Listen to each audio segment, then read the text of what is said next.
Princess! Xavier!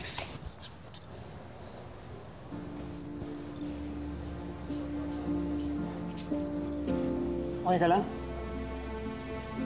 Okay. Mga sir, baka pwede po kami sumama pagdating sa kanya ng city jail.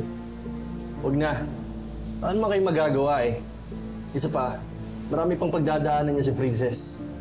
Siguro bukas na siya madadalaw.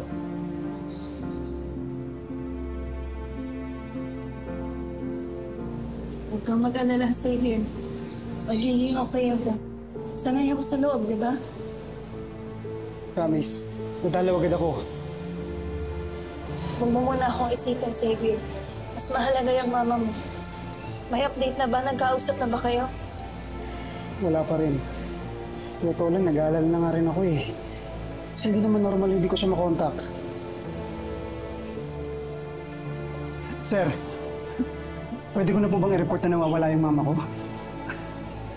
Bakit gano'n ba sa katagalan nawawala? 48 hours na ba? Wala pa, sir. Pero sir, kahapon ko pa siya hindi makontak eh. Baka may pinuntahan ng ibang mama mo. Magtanong mo muna. Sige na, kailangan na namin umalis. Kunin niyo na yun. Princess, mag-iingat ka din ha. Oh, Xavier. Tama na! Tara na! Princess, take care.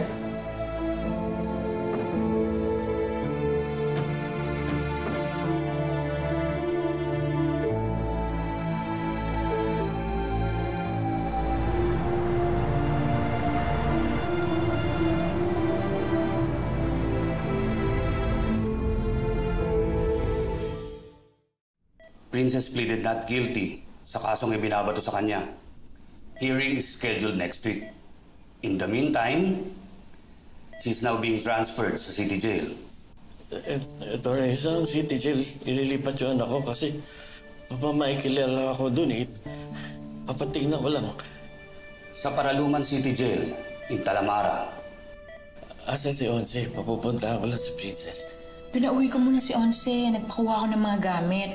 Ako na lang ang pupunta kay Princess. Sige, salamat. Paabot na lang yung telepono. May tatawagan lang ako kakilala ko.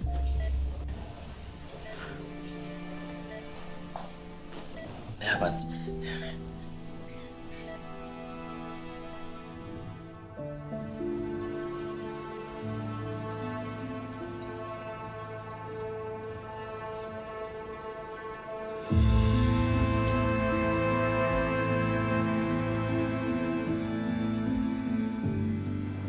Sino nga bang mag-iisip?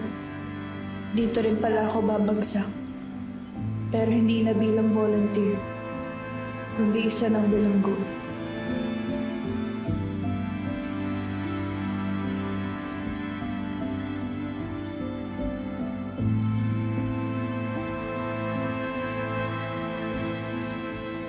Oh, kayo nang bahala sa kanya. Sige.